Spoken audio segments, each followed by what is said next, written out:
আসসালামু আলাইকুম। Technique easy এডুকেশনের পক্ষ থেকে নবম দশম শ্রেণীর শিক্ষার্থীদের জানাচ্ছি শুভেচ্ছা।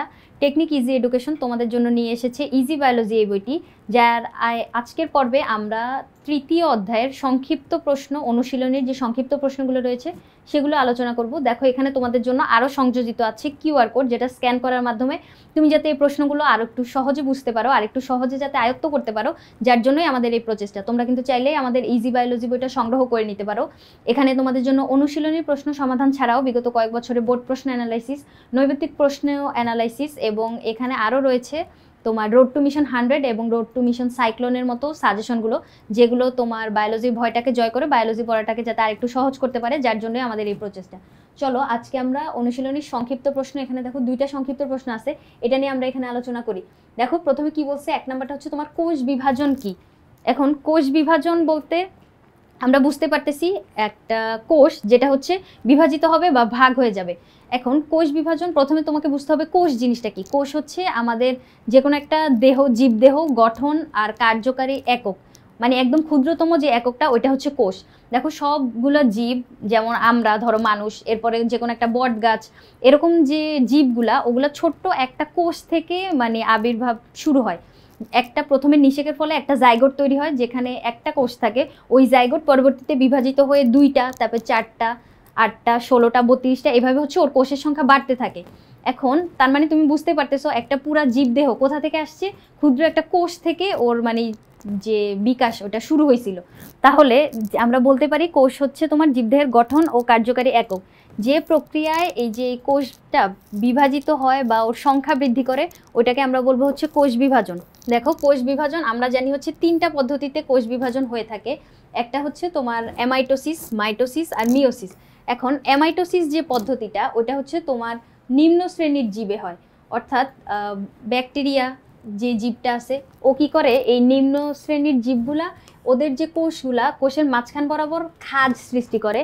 খাঁজ সৃষ্টির মাধ্যমে কি হয়, ও মাঝ বরাবর ওই খাঁজটা গভীর হইতে থাকে এবং 2টা কোষ আলাদা হয়ে যায়, যার ফলে কি হয়, ওদের সংখ্যা বৃদ্ধি পায়। এখন অ্যামাইটোসিস পদ্ধতিতে এভাবে গেল। আরেকটা আছে মাইটোসিস কোষ বিভাজন পদ্ধতি। এই পদ্ধতিতে কি হয়, তোমার এই মাইটোসিস কোষ বিভাজন পদ্ধতিতে ওইখানের যে কোষগুলা একটা জটিল প্রক্রিয়াতে হচ্ছে সংখ্যা বৃদ্ধি করে। এখানে 5টা ধাপ আছে।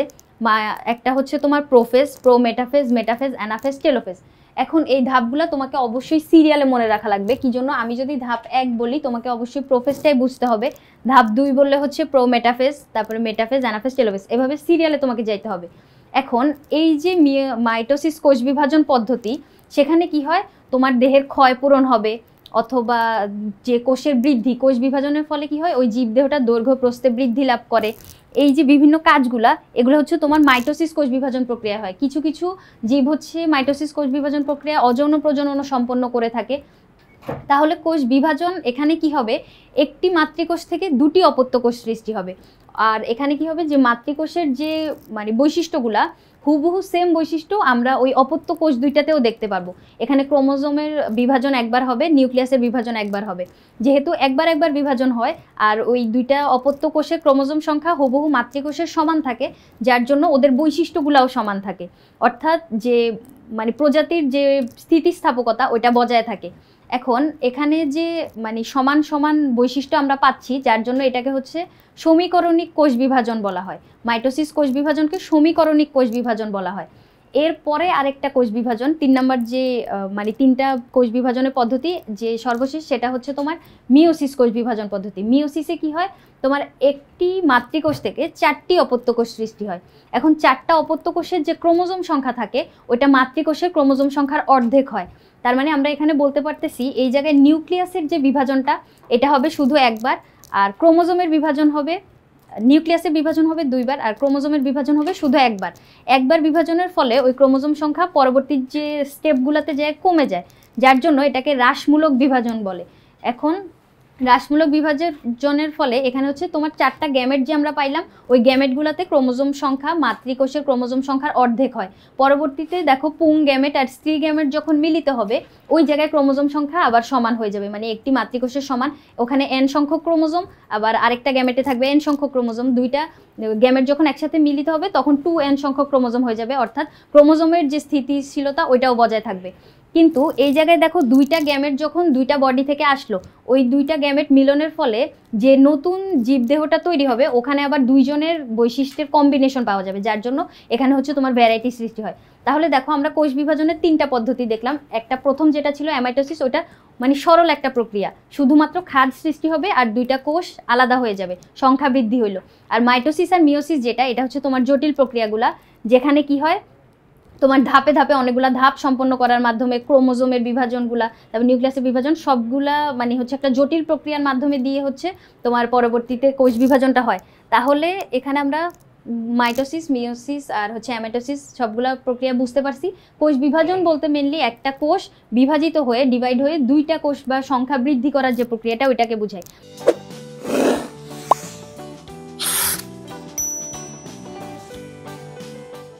দেখো এরপরে আমাদের 2 নাম্বার প্রশ্নটা কি বলছিল, যে সমীকরণিক কোষ বিভাজন কাকে বলে। এখন সমীকরণিক কোষ বিভাজন হচ্ছে আমরা জানি যে মাইটোসিসকে বলে, মানে মাইটোসিস কোষ বিভাজনটাকে সমীকরণিক কোষ বিভাজন বলে। এটার কারণ কি, সমীকরণ বলতে আমরা এরকম ওই যে ম্যাথের ভিতরে আমরা যখন সমীকরণ করি, দেখো x + y = 2 অথবা মানে সামথিং x + y = 5 যদি আমি ধরি, তাহলে দেখো এখানে x আর y তার মানে এরকম দুইটা মান, যে দুইটা মান তুমি যোগ করলে এখানে 5 দাঁড়াবে। তার মানে এটা ধরো তুমি 3, এটা ধরো 2, 3 আর 2 যোগ করলে 5 হবে। তার মানে দুই পাশে মানটা আসলে সমান, কিন্তু এখানে চলক দিয়ে প্রকাশ করছে, যার জন্য তুমি হচ্ছে মানে এটা সমীকরণের মতো একটা দাঁড়াইতেছে। এখন সমীকরণ বলতে আমরা এরকম একটা জিনিসকে বুঝবো যার দুই পাশে হচ্ছে সমান থাকবে, এরকম একটা জিনিস। তাহলে এইখানে যে মাইটোসিস কোষ বিভাজনে মাতৃকোষের যে ক্রোমোজোমগুলো থাকবে, অপত্য কোষের ক্রোমোজোম হুবহু সমান থাকবে, যার জন্য এটাকে হচ্ছে সমীকরণিক কোষ বিভাজন বলে। ক্রোমোজোম যেহেতু সমান, যার জন্য ওদের বৈশিষ্ট্যগুলোও সমান হবে, অর্থাৎ মাতৃকোষের যে বৈশিষ্ট্যগুলো আমরা দেখতে পাবো হুবহু সেম বৈশিষ্ট্য আমরা অপত্য সৃষ্ট যে নতুন দুইটা কোষ ওইগুলোর ভিতরে একই বৈশিষ্ট্য দেখতে পাবো। দেখো যে কোষ বিভাজন প্রক্রিয়ায় একটি মাতৃকোষ থেকে দুটি অপত্য কোষ সৃষ্টি হয় এবং অপত্য কোষের ক্রোমোজোম সংখ্যা হুবহু মাতৃকোষের সমান থাকে, এটাকে হচ্ছে আমরা বলবো হচ্ছে মাইটোসিস অথবা সমীকরণিক কোষ বিভাজন। এখন এখানে ক্রোমোজোমের বিভাজন হয় একবার, নিউক্লিয়াসের বিভাজন হয় একবার। যেহেতু সবকিছু একবার একবার বিভাজিত হয়, অর্থাৎ একবার একবার যখন বিভাজিত হয় ওদের মানে যে ডিভিশনটা একদম মানে সমান সমান হয়, সমান সংখ্যক ক্রোমোজোম, সমান যে নিউক্লিয়াসটা, অর্থাৎ এখানে ভারসাম্য বজায় থাকে।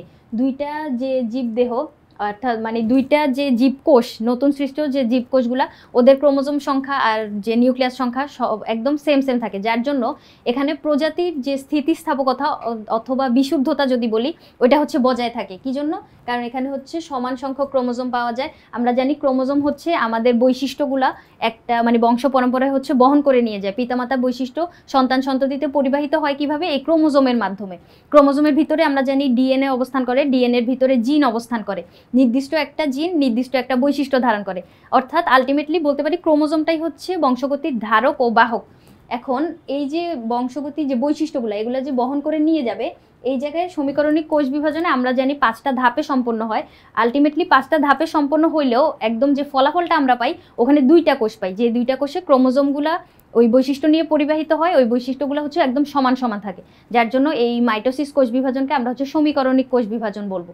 তাহলে এই প্রশ্ন দুইটা আমি তোমাকে যেভাবে বুঝায় বললাম ওইভাবে সঠিক ইনফরমেশন দিয়ে যদি তুমি পরীক্ষার খাতায় রিপ্রেজেন্ট করতে পারো, আই হোপ একটা স্ট্যান্ডার্ড মার্ক তোমরা সিকিউর করতে পারবা। এখন এই প্রশ্নগুলো সমাধান করা, এছাড়াও আরও অনেক অনেক প্রশ্নগুলো সমাধান করতে হবে তোমাদের। এখানে অনুশীলনীর এই 2টা প্রশ্ন সমাধান করেছি আমরা। পরবর্তী পর্বে রচনামূলক প্রশ্নগুলো সমাধান করব। পরবর্তী পর্ব দেখার আমন্ত্রণ রইল সবাইকে। তোমরা কিন্তু চাইলে আমাদের ইজি বায়োলজি বইটা সংগ্রহ করে নিতে পারো, এখানে তোমাদের জন্য এই প্রশ্নগুলো সমাধান করে দেওয়া আছে। এর সাথে আরও সংযোজন রয়েছে, সাজেশনগুলো সংযোজিত রয়েছে, তোমাদেরকে তোমরা চাইলে এই বইটা সংগ্রহ করে নিতে পারো। আজকের পর্বে এই পর্যন্তই, ধন্যবাদ সবাইকে।